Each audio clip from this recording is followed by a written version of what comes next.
The amount of money that them people, some of them preachers are worth. A lot of them, believe it or not, a lot of them are Nigerian. There's about, if you look at the top 10 preachers worth the most money, about 5 of them come out of Nigeria. We're talking about them worth in the hundreds of millions of dollars. Benny Hinn, I believe, is worth over between 50 and 70-some million dollars. You know, I post videos on YouTube, can't even hit 1,000 views. That man, it's really, I like what Ruckman said one time. He said, I think you got to be about half crazy to get along in this world anymore.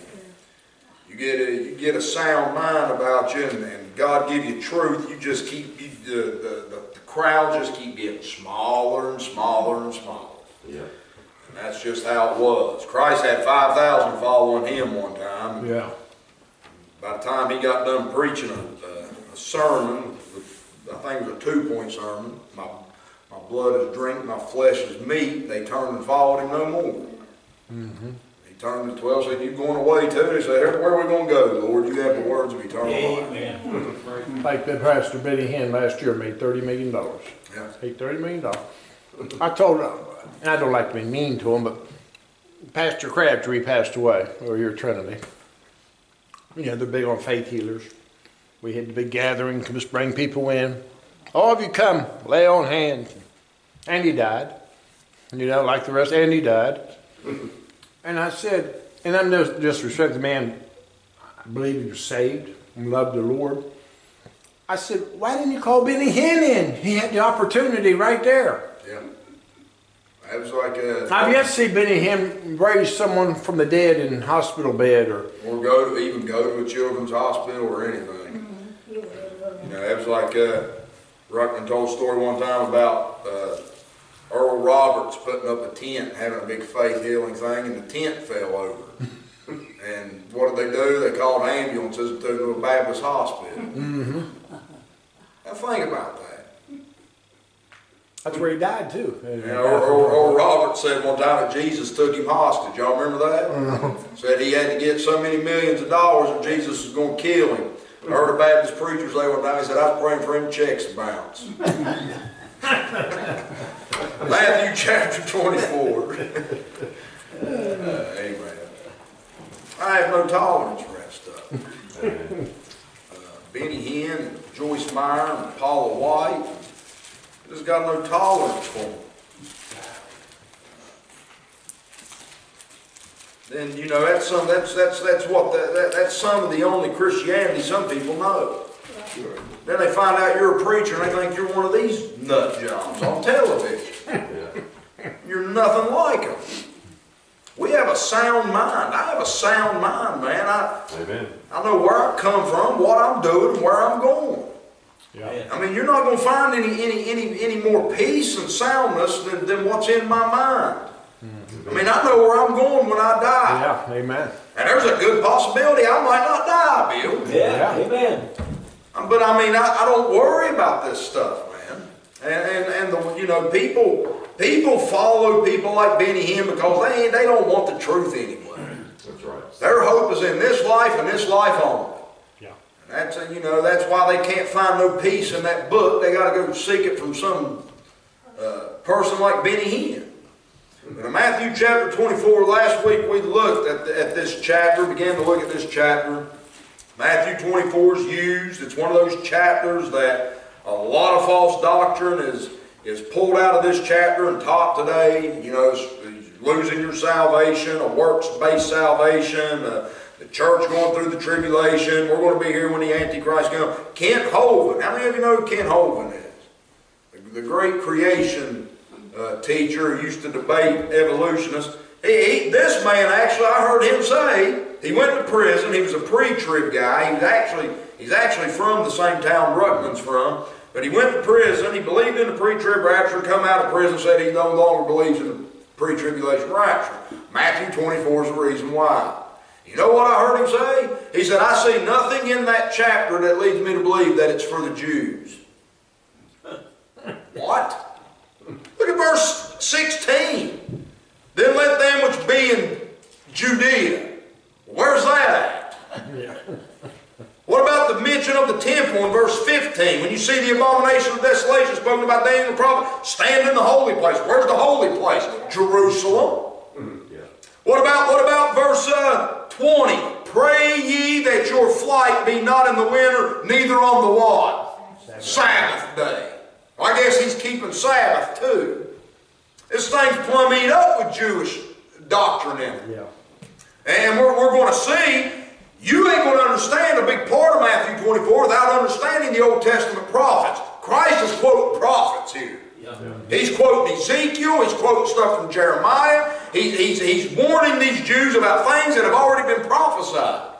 Now last week we saw that Matthew 24, when you truly understand that all Christ is doing is giving the Jews an overview of the 70th week of Daniel. Because where they're living, at the point they're at, in that timeline we looked at this morning, these Jews we saw were in the last days. The church was a mystery. It hadn't been revealed. These Jews have come to the last days of their prophetic program. Yep. God in time past spake unto the fathers by the prophets, hath in these last days spoken unto us by His Son. Christ knows there in verse number 2, He knows that He's going to Jerusalem to be crucified, so He knows what's next. According to Daniel 9:26, after the Messiah is cut off, Jerusalem and the sanctuary is going to be destroyed. So Christ takes His disciples off to the side. They come up to Him. They're showing Him all the buildings of the temple. And He said there's not going to be one stone left upon another. He tells them it's going to be destroyed. They said, when shall these things be? What shall be the sign of thy coming and of the end of the world? Now what had to happen before the second coming of Christ was Daniel's 70th week. So what's Christ begin to show them? He begins to show them the 70th week of Daniel. Look down in verse 15. That's the proof. When ye therefore shall see the abomination of desolation spoken of by Daniel the prophet stand in the holy place. Now I love this. Whoso readeth, let him understand. Well, what Jews are going to be reading that except them that believe that Jesus is the Christ? Yeah, right. So who's going to flee? Them that believe Jesus is the Christ. And so he's reading, he's telling them this here. He says, when you see the abomination of desolation spoken of by Daniel the prophet stand in the holy place. When does that happen? In the midst of the 70th week. And so everything in Matthew 24 is about the 70th week of Daniel. And we saw last week that the 70th week is a period of 2,520 days. It begins with a covenant. In the midst of that covenant, the abomination that maketh desolate shall set up. This is what Christ is warning them about. The abomination of desolation. Now from this point right here, the book of Daniel gives you a bunch of dates.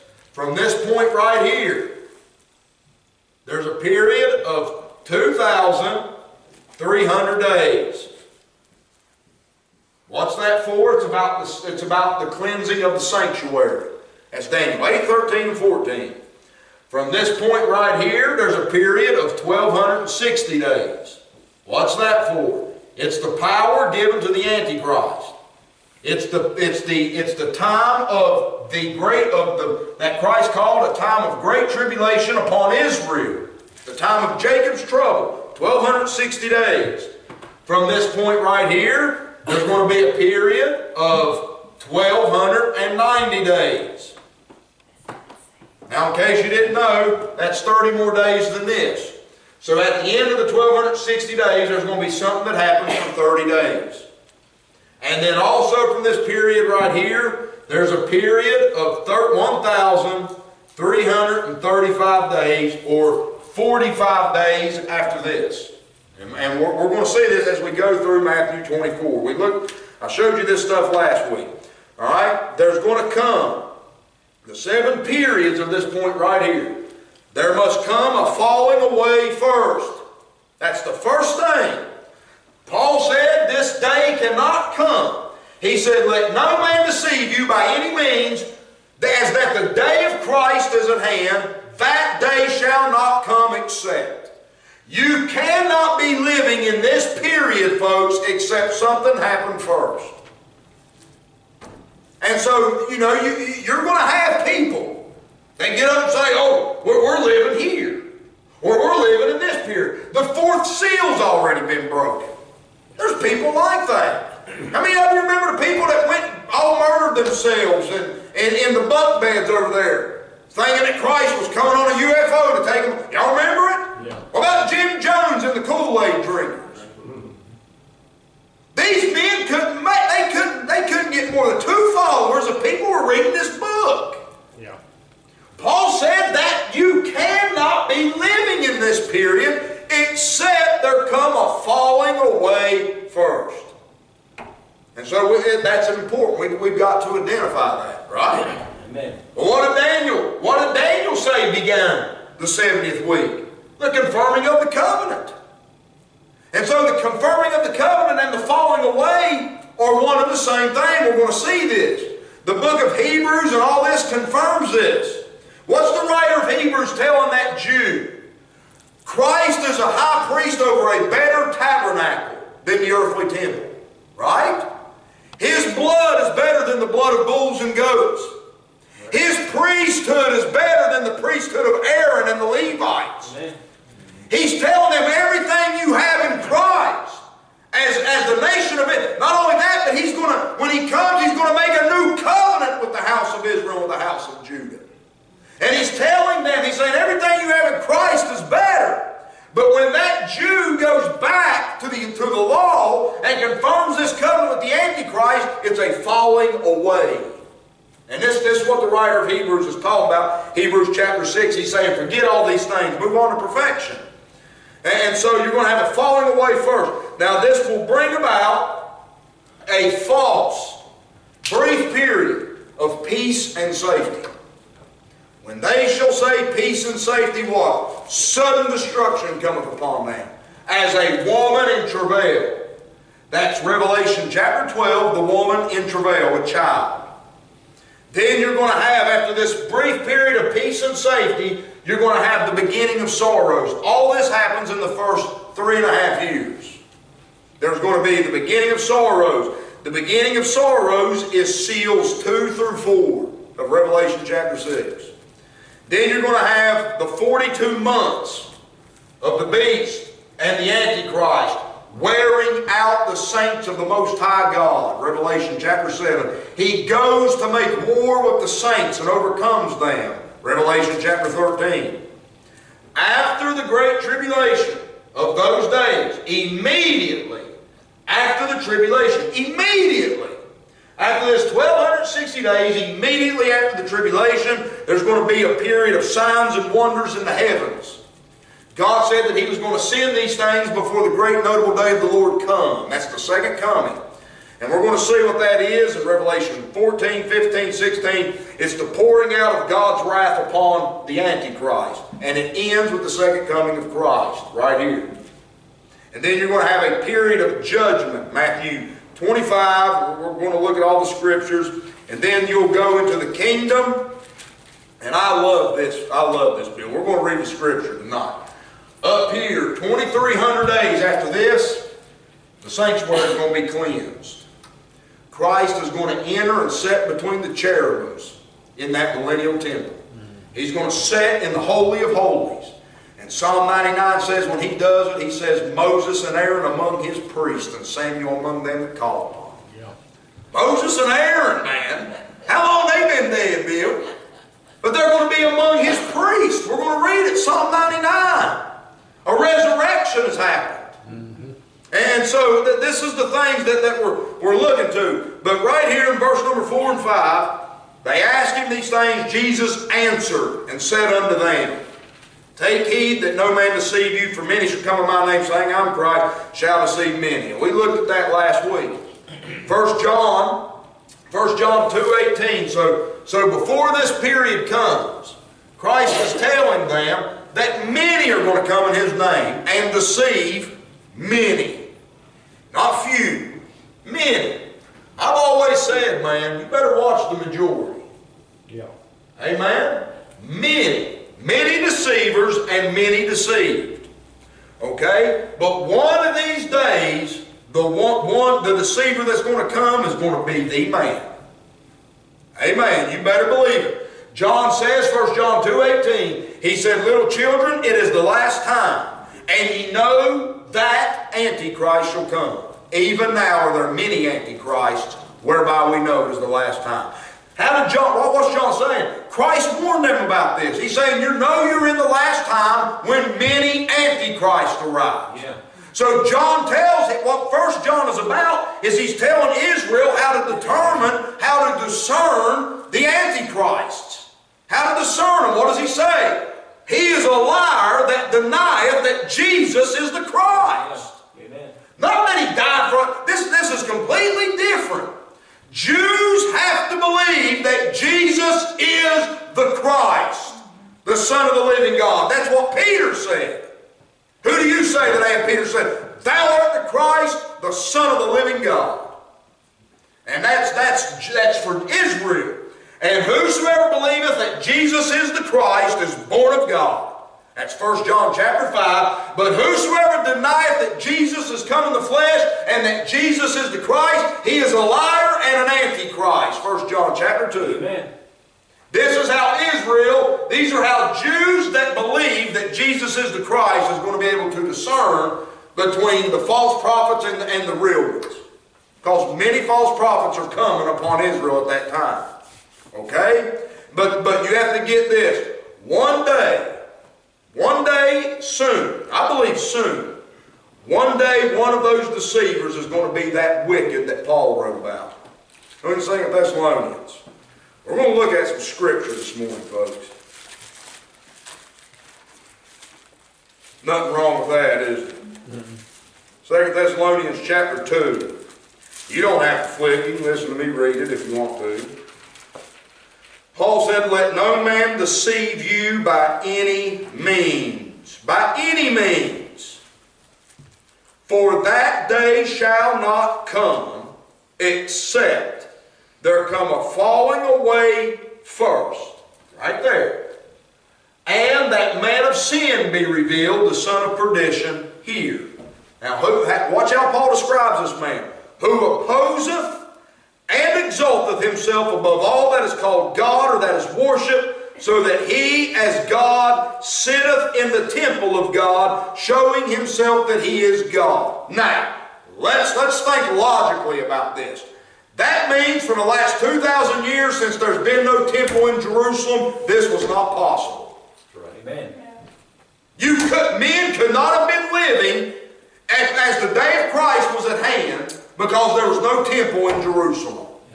It couldn't have happened. Now, Paul said the day of Christ is not at hand. John said the time is at hand. Revelation 1:3. You getting this? There's a period where it's not at hand. There's a period where it is at hand. Paul said, let no man deceive you by any means, as that the day of Christ is at hand, for that day shall not come except there has to be some things that happen first. Verse 5, he says, remember ye not that when I was yet with you I told you these things, and now ye know what withholdeth that he might be revealed in his time. For the mystery of iniquity doth already work. It's already working. The devil is trying to bring this man of sin. I mean, you pick up any barcode, folks. You swipe that thing, it goes beep, beep, beep. And if you look at every barcode in the world, there's two thin lines at the beginning, two thin lines in the middle, two thin lines at the end. Now, when you look at a barcode, those two thin lines is the number 6. So every barcode has a 6 at the beginning, a 6 in the middle, and a 6 at the end. Now, this thing's coming, man. But I ain't going to be here, Tony. Amen. I'm out. Amen. Anderson and them guys can stay here if they want to. I'm leaving. Amen. I'm getting out of here. Amen. But this thing's coming. It's coming on the world. Satan is trying. He's been trying to do it since Genesis chapter 11. He tried to do it through Egypt. He tried to do it through Babylon. He tried to do it through Persia. He tried to do it through Greece. He tried to do it through Rome. Now he's going to bring this man of sin. Look at what he says. He says, only he who now letteth will let till he be taken out of the way, and then shall that wicked be revealed, whom the Lord, shall consume with the spirit of his mouth, and shall destroy with the brightness of his coming, even him whose coming is after the working of who? Satan, with all power and signs and lying wonders. You see that thing? I don't worry about signs. People looking for signs are people that's going to be deceived up here. Amen? But this man's coming. What Christ is telling them there, he says, let no man deceive you by any means. He says, take heed that no man deceive you, for many shall come in my name and shall deceive many. And one of these days, the man that's going to come is going to be this man.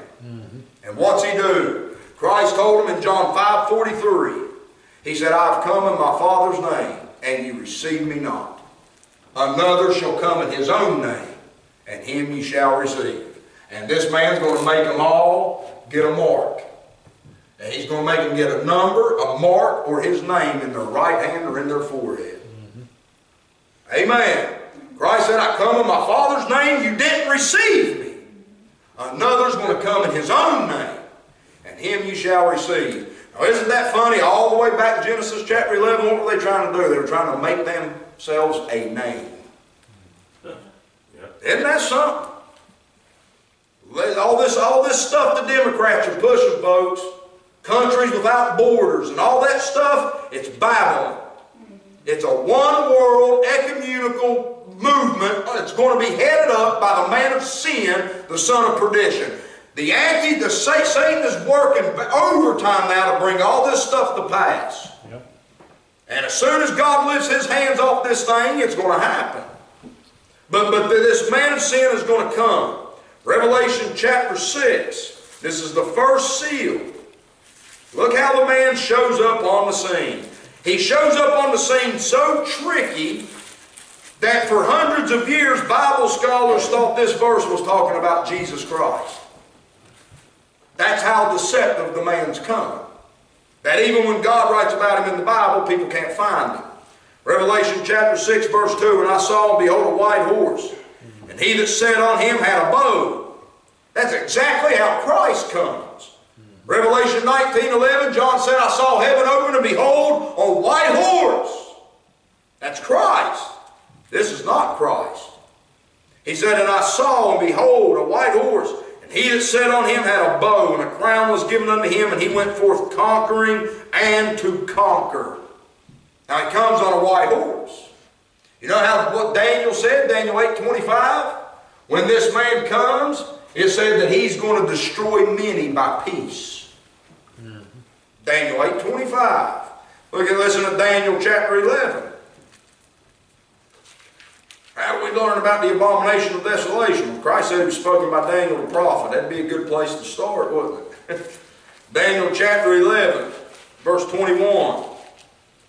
He says this, and in his estate shall stand up a vile person, to whom they shall not give the honor of the kingdom, but he shall come in peaceably, and obtain the kingdom by flatteries. And with the arms of a flood shall they be overflown from before him, and shall be broken, yea, also the prince of the covenant, and after the league made with him. He shall work deceitfully, for he shall come up and shall become strong with a small people. He shall enter peaceably even upon the fattest places of the province. The Antichrist obtains, when it says a crown was given unto him, he obtains this crown through flattery and peace. He has a small army. He's called the little horn. He rises up with a small people, but becomes extremely powerful through his craft and his policy. This is all through the book of Daniel. And so when this man comes, he comes in peaceably. Okay? Look at Isaiah chapter 8.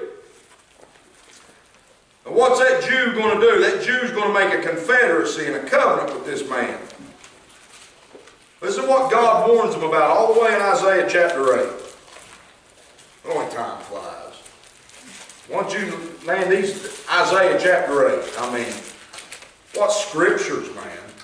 You got men running around this country trying to teach prophecy and don't know anything about prophecy. That's just the truth of it, man. Look at Isaiah chapter 8. verse 7, God says this to that Jew. Now therefore, behold, the Lord bringeth up upon them the waters of the river, strong and many, even the king of Assyria and all his glory. You say, well, that's the king of Assyria in the past, is it? Keep reading. And he shall come up over all his channels and go over all his banks. And he shall pass through Judah. He shall overflow and go over. He shall reach even to the neck. And the stretching out of his wings shall fill the breadth of thy land, O Emmanuel. Now listen what God warns right here. Associate yourselves, O ye people, and ye shall be broken in pieces. Right here, he said, if you associate yourself with this man, you're going to be broken. Look at what he says. He says, give ear, O ye of far countries. Gird yourselves, and ye shall be broken in pieces. If you gird yourself and come to war with this man, you're going to be broken in pieces. He said, gird yourselves, and ye shall be broken in pieces. Take counsel together. Go ahead, nations. Go ahead. I'm begging them, man. You in? America, all of you. Go ahead. Take counsel against God and His anointed. Associate yourself with the Antichrist and come up against God's land. He said, take counsel together and it shall come to naught. Speak the word and it shall not stand, for God is with us. Israel, look at what he said. For the Lord spake thus to me with a strong hand, and instructed me that I should not walk in the way of this people. Say ye not a confederacy to all them to whom this people shall say a confederacy. Neither fear ye their fear, nor be afraid. Sanctify the Lord of hosts himself, and let him be your fear, and let him be your dread. And he shall be for a sanctuary, but for a stone of stumbling and for a rock of offense to both houses of Israel, for a gin and for a snare to the inhabitants of Jerusalem. And many among them shall stumble and fall and be broken and be snared and be taken. This chapter is about the Antichrist. And God's warning them that when this man comes up into their land, not to associate themselves with him and not to make a confederacy with him. Because every person who does is going to be destroyed. Look in Micah chapter 5. You say, who's the Antichrist? He's the Assyrian. In the Bible, he's always the Assyrian. Look in Micah chapter 5.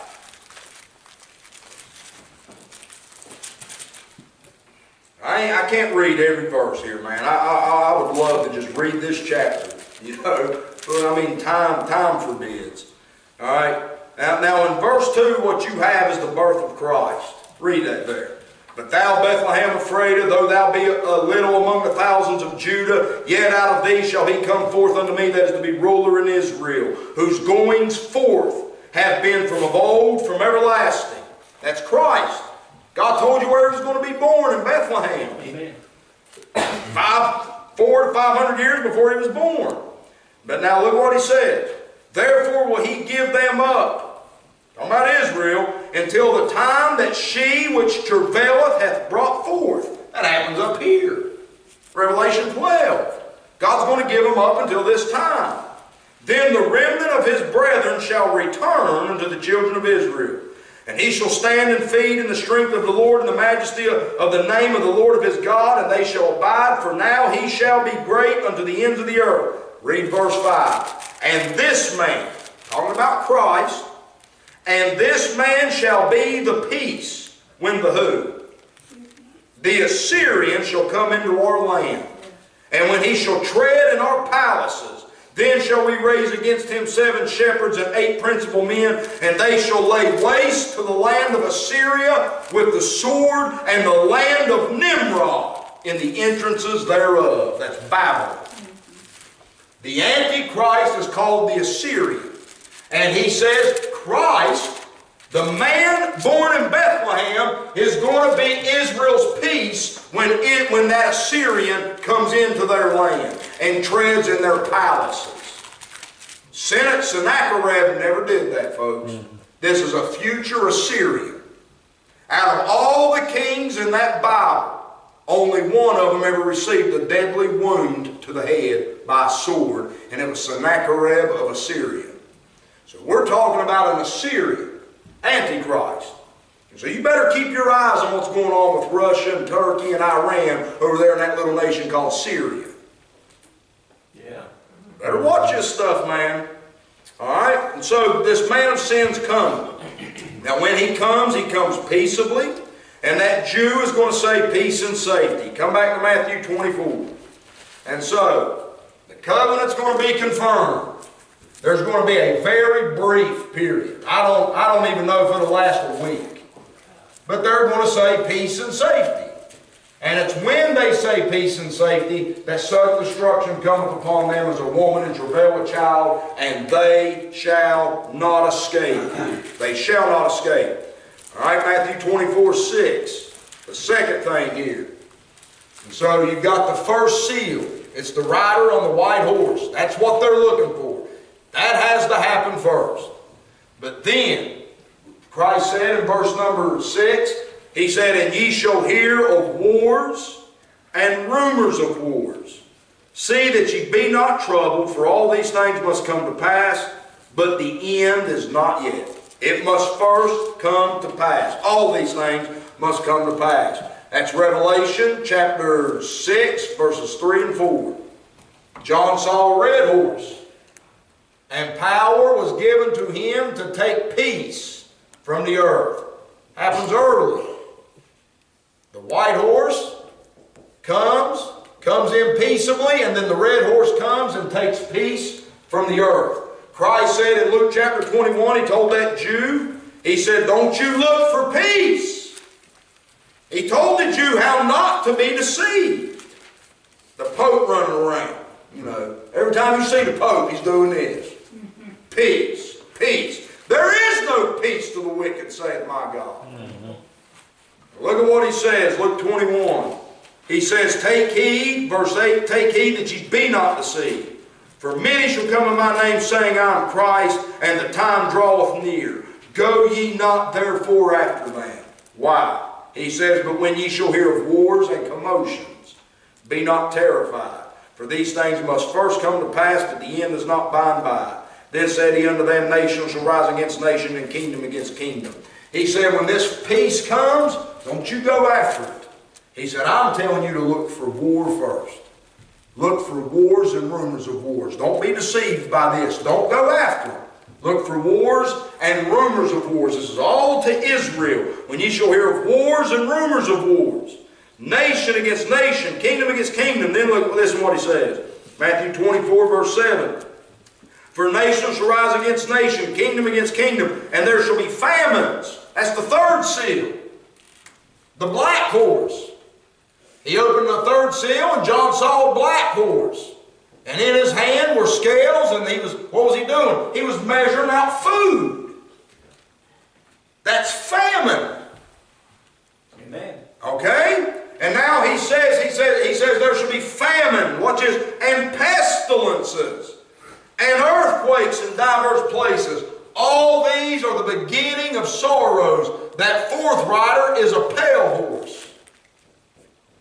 And that pale horse is called death, and hell followed with him. That's death and hell. And so you've got the false peace, the wars and rumors of wars, famine, and then pestilences and death.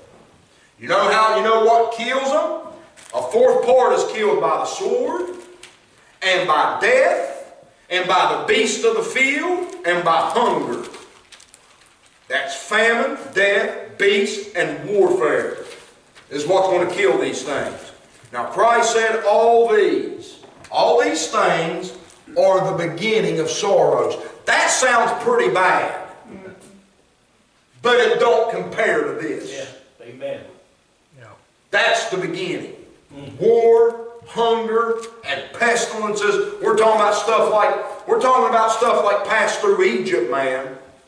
That black death that passed through Egypt and killed the firstborn in one night. You go back, you read accounts of the plague that hit Europe in the 1300s, the Black Death, they call it.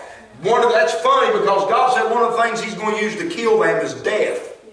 And they called this plague the Black Death. And there's so many accounts of people saying that before the plague would strike a town, that people would report seeing black shadows walking through the streets and stuff before the plague hit. Now, folks, listen.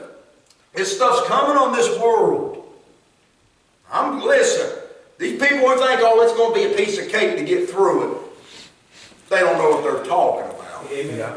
I've read that book. God said any man that longs for this and wishes for this don't have a clue what he's talking about. I'm getting out. Amen. I'll leave here, man. I'm getting out of here. All right? And so you have these 4 plagues. I'm going to read you some scriptures real quick. I'll be winding down here in just a second. Come to Ezekiel chapter 7. Get Ezekiel and Ezekiel chapter 14. These plagues that God is talking about here, these 4 things right here at the 4th rider. He calls it the sword, famine, death, and beasts. This ain't the first time God's done it, and it ain't the first time He's talked about it. Look there in Ezekiel chapter 7. Read verse 6. An end has come. Okay? The end has come. Okay, we know where we're at now, don't we? Do you think we have an idea of what period of time God's talking about? He said, it watcheth for thee. Behold, it has come.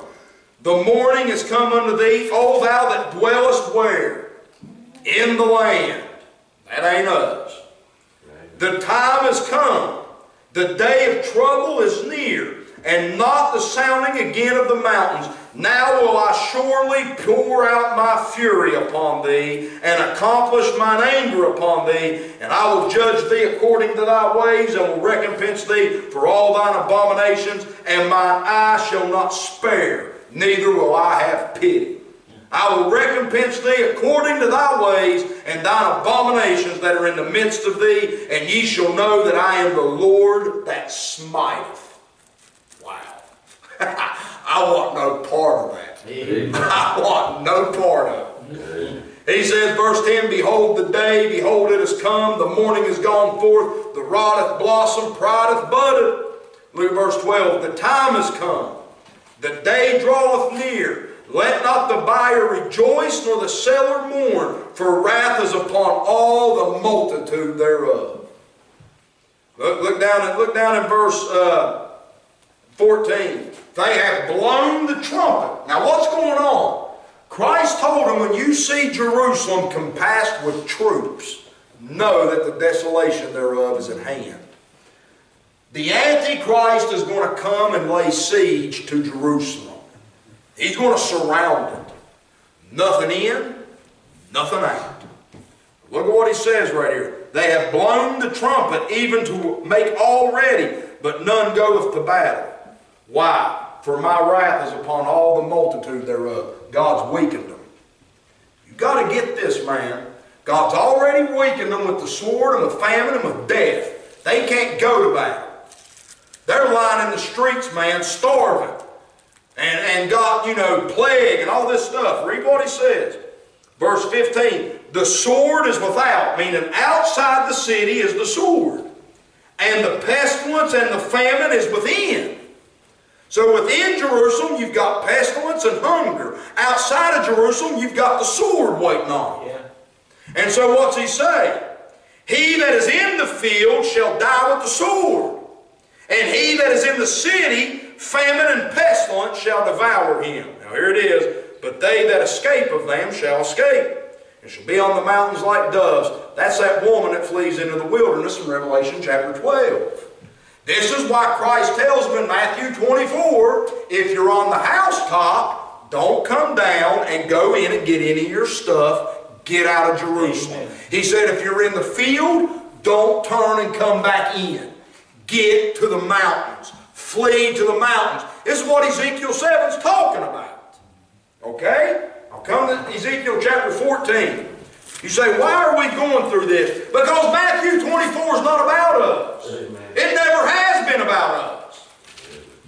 Look at Ezekiel 14. What God calls these 4 things right here. You want to know how upset God is? Look at Ezekiel 14, verse 20.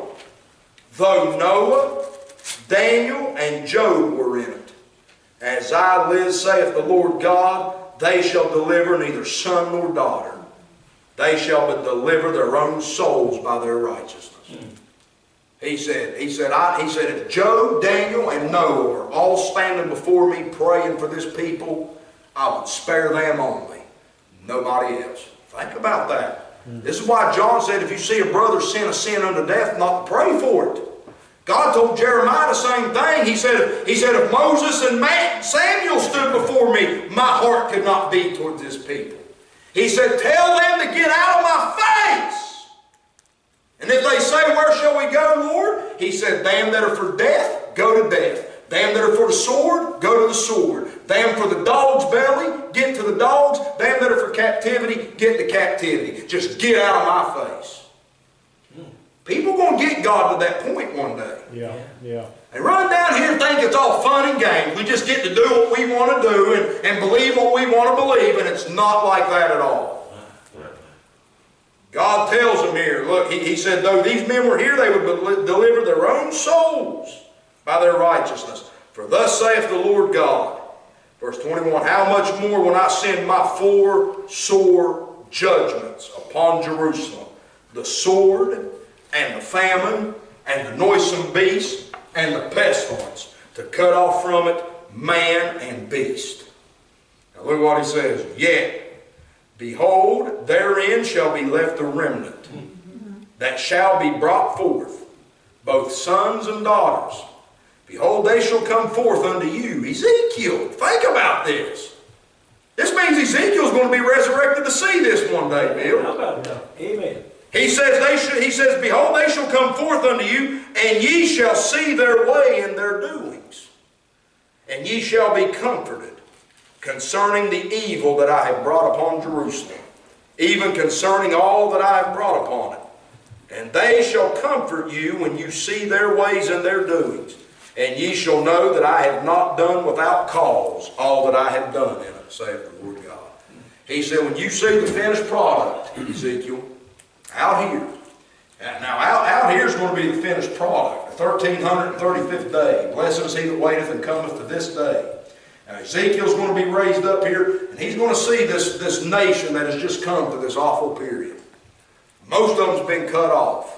But when Ezekiel sees the ones that were brought through the fire and refined as gold and silver is refined in the fire, they're going to say, God, what you've done well, and what you've done for a reason. You're not going to be able to argue with the results at this time. Amen? Real last thing, looking back in Matthew 24. Well, Pastor, is the son of perdition Judas Iscariot too? There's going to be a connection, Gary. I don't know exact. There's 2 men in the Bible called the son of perdition. This man and Judas. And so, Because Doc made a reference, I was reading that last night in Revelation, but he said, if you noticed, he said when John, the only one that put his head on Christ, and he whispered to him that who would deceive him. He said no one else heard that, except John. That it's Judas Iscariot. Well, see, there's and he was sent to his own place to come back. If it's, I don't believe it's going to be a physical resurrection of Judas, but that devil that was in Judas is definitely going to come out of the bottomless pit and go into perdition.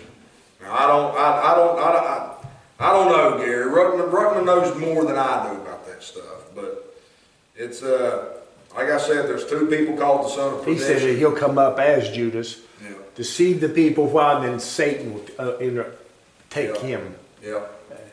It's a possibility. I'm not going to say it's not. Because Judas is an Assyrian also. Yeah. He was one of the 12 that Judas Iscariot means a man of Kerioth. He come from across the Jordan River. So he's technically an Assyrian also. But like I said, all I can say is that both of them are called the son of perdition. The Antichrist, the seed of the serpent, was going to bruise Christ's heel and have his head bruised, so they had to be here at both comings. But look Matthew 24, verse 9, real quick. I just want to read this verse. Because these are the beginning of sorrows. These are, right here. All these are the beginning of sorrows. Now in Matthew 24, verse 9, Christ says, then. Meaning, after these beginning of sorrows, he says, then shall they what? Deliver you up to be afflicted, and shall kill you, and ye shall be hated of all nations for my name's sake. And then shall many be offended, and shall betray one another. Now what's going to happen, and this right here explains so many verses. What this period is here, when the Antichrist finally comes, he's given power for 42 months. And he goes to make, now there's a group of Jews that escape. They flee. Down at me and Doris talking about this last week, down into the land of Edom in a place called Petra. And they go down there, God's got a place prepared for them. But then when he can't get to them, he turns and goes to make war with the remnant of her seed, them that are left. And he's given power for 42 months to wear them out. I mean, just slaughter them. We're talking in the millions. Millions. Going to make Adolf Hitler look like he didn't know what he was doing. I'm telling you, it's going to get bad. And when this happens, many are going to be offended, meaning many are going to fall away. They're going to deny Christ, they're going to receive the mark and be done with it. Also it says they shall betray one another.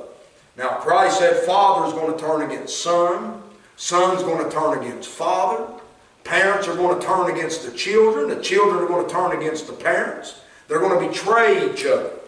Peter said it like this. He said that they with feigned words will make merchandise of you. Meaning they're going to come in with feigned words and get into a little group of Jews and then take them and sell them. Make merchandise out of them. Woe unto them, they've gone in the way of Cain and ran greedily after the heir of Balaam for reward. This is what them verses are talking about. Micah chapter 7 says this, talking about that day. Micah chapter 7. Now folks, listen, man. I mean, if I preach this about you, why your marriage wouldn't last till next week. Listen to what I'm getting ready to read you. Okay, the day, verse 4, the end of verse 4, and I'm closing here, right here, I promise you. He says, the day of thy watchman and thy visitation cometh. Now shall be their perplexity. Their visitation is this day. I can show you that from Isaiah chapter 10. We ain't got time to go over there. But the visitation of Israel is the day that the Antichrist comes and desolates Jerusalem. He says, look at verse 5, trust ye not in a friend. Put ye not confidence in a guide. Keep the doors of thy mouth from her that lieth in thy bosom. He said, don't trust your wife. He said, when you're laying down with your wife at night, he said, guard your mouth. Why? For the son dishonoreth the father. The daughter riseth up against her mother.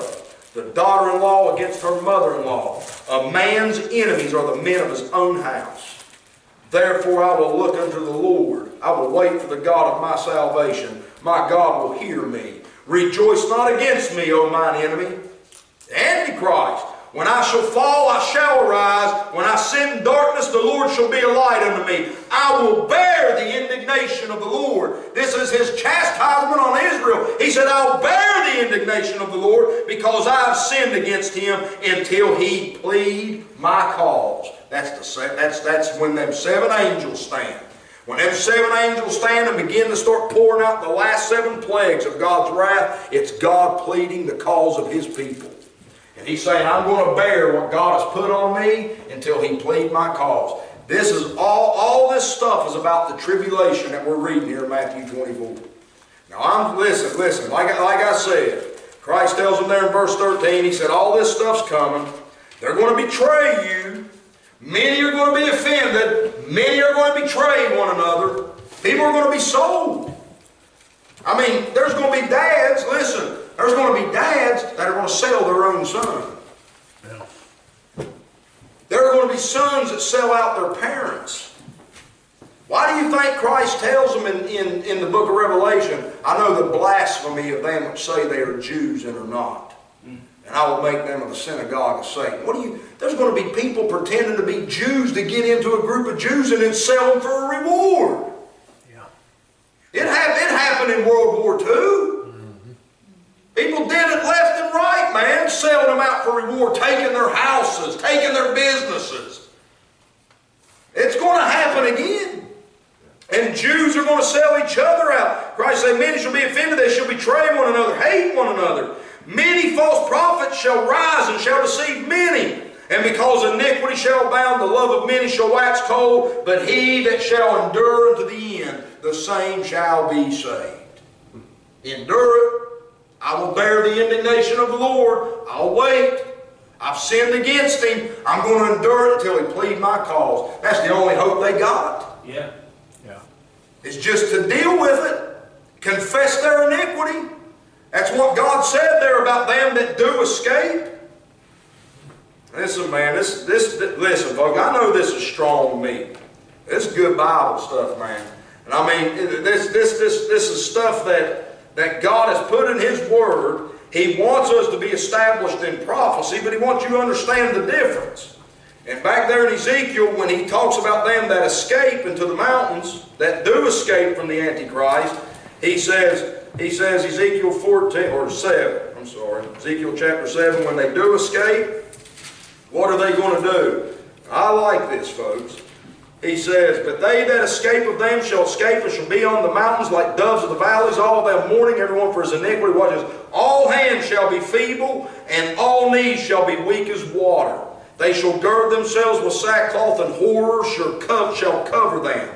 They go down there, and their hands hang down, their knees are weak. Why? Because of God's correction. Hebrews chapter 12, that great chapter about God's correction and chastening rod, what does it say? Lift up the hands that hang down and strengthen the feeble knees. They're told to be waiting for this. Strengthen it, man. This is my rod of correction, but if you endure it, I deal with you as sons, and you shall be my people here in the near future. Just endure it. Deal with it. That's what Hebrews chapter 12 is about. And so, as we look at this stuff, man, I know I said one more week. We're going to be in Matthew 24. I don't know for how long. But I'm going to get through this chapter. I promise you. And next week, we're up to this point right here. All this, the beginning of sorrows, when they see the abomination, Christ said, then shall they deliver you up to be afflicted and shall kill you. He's talking about this whole period right here. But what signifies the beginning of this is he comes down in verse 15 and says, when ye therefore shall see the abomination of desolation spoken of by Daniel the prophet, let them which be in Judea flee into the mountains. Why? For then shall be great tribulation. This is the period he's telling them about. That's the beginning of sorrows. This is that period of great tribulation. And we're going to continue to break that chapter down. Now, folks, let me tell you something. The body of Christ ain't within 30 miles of Matthew 24 in any direction. Amen. Any direction. You say, where are they at? They're gone. They were raptured. God has not appointed us to rapture. Praise the Lord. We ain't Israel. Amen. Yeah. We didn't crucify Him. We didn't deny Him. We've accepted Him. Amen. And if a Jew accepts Him today, he's going with us, Gary. Yep. He's getting out of here too. We've been reconciled to God. God has no controversy with us. Amen. We have peace with God through our Lord Jesus Christ. Amen. We're at peace, man. We're reconciled. We're bone of His bone, flesh of His flesh. We're going to be with the Lord one day. Amen. And I tell you what, man, if you want to do something for Israel, you need to get gospel tracts and the gospel to that Jew. Because that Jew don't stand a chance getting through that period. It's going to be a small remnant. Hosea said, had God not left us a very small remnant, we would have been a Sodom and Gomorrah. Yeah. It's going to be a tough time for that Jew. So I pray for Israel. I love Israel. I do. That book is a Jewish book. My Savior was a Jew. Yeah. I mean, every author of that book was a Jew. All 66 books of that Bible were written by Jews. I love the Jewish people. I love Israel. And I fear for them. I see Jews going home by the millions, and I know where they're headed. They're headed for the day of their great slaughter. And it breaks my heart, man. It really breaks my heart. Yep. All right, let's pray.